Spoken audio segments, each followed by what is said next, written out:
नमस्कार मित्रांनो, मी सांगलीकर प्रदीप आपल्या मराठी ब्लॉगमध्ये तुमचे पुन्हा एकदा मनापासून स्वागत. मित्रांनो, पुण्यातून म्हणजे खेड शिवापूरच्या टोलनाक्यापासून अगदी बाहेर पडल्यानंतर हे छानसं त्रिमंदिर वरवे या ठिकाणी लागतं. 4 ते 5 महिने झाले असतील या मंदिराचा कलशारोहण झाला, तसेच मूर्ती स्थापना झाली आणि त्यानंतर भाविकांसाठी हे मंदिर खुलं झालं. पुणे बेंगलोर हायवेच्या अगदीच बाजूला असल्यामुळे या ठिकाणी येता जाता पर्यटकांची खूपच गर्दी जमते. त्यामध्ये शनिवार रविवार म्हणजे पर्यटकांसाठी या ठिकाणी भव्य असा सोहळाच रंगतो.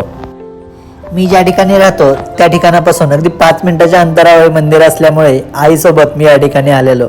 या ठिकाणी फोटोशूट तसेच वेगवेगळ्या प्रकारचे व्हिडिओ शूटिंग यासाठी खूपच या ठिकाणचा सुंदर देखावा आहे. आई पहिल्यांदाच माझ्यासोबत पुण्याला 4 दिवसांसाठी आलेली. तिला या ठिकाणी सिटीमध्ये करमतही नाही, पण 4 दिवस आल्यामुळे मला फिरवायलाही वेळ नव्हता, त्यामुळे ऑफिसच्या ड्रेसवरच या ठिकाणी मी आईला घेऊन आलेलो. गावाकडे असल्यानंतर दिवस कसा कामात जातो हे समजत देखील नाही, पण या ठिकाणी आल्यानंतर कामं, खाणे पिणे, कपडे भांडी एवढीच कामं, त्यामुळे आईला बांधल्यासारखं झालेलं 4 दिवसात. त्यामुळे मस्तपैकी या ठिकाणी फिरायला आल्यानंतर आईचा मूडही फ्रेश झाला आणि मलाही छान वाटलं.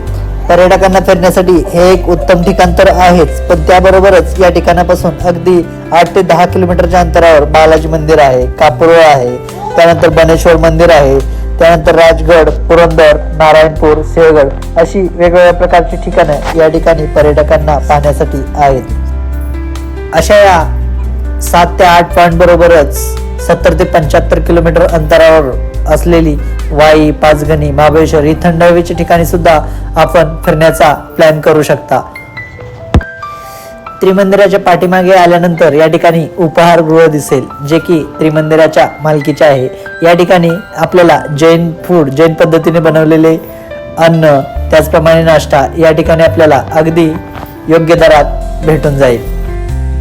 अशा प्रकारे मंदिरात आल्यानंतर मंदिरातील मूर्तीची रचना, त्याचबरोबर मंदिराचं भव्य दिव्य असं काम आणि या सर्व गोष्टी पाहिल्यानंतर मन अगदी भारावून गेलं.